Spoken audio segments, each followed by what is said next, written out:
You ask Tiger to calculate. This deals with finding the midpoint between 2 points. The midpoint between the 2 points is 56, negative 15.5. Let's solve it step by step. Plot the 2 points and calculate the midpoint using the formula. The coordinates of point 1 are, x1 equals 96, y1 equals 66. The coordinates of point 2 are, x2 equals 16, y2 equals negative 97.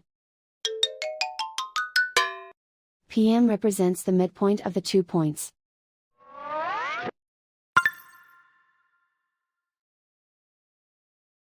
Use the x values in the midpoint formula to find the midpoints x. x1 equals 96.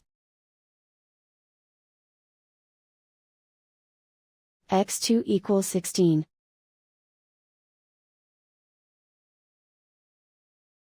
Simplify the arithmetic.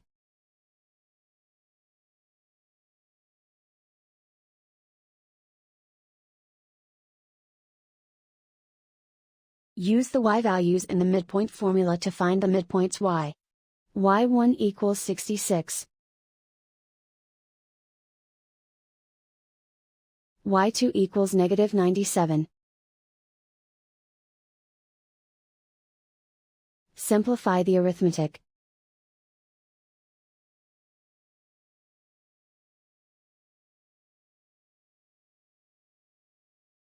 And so, the midpoint is 56, negative 15.5.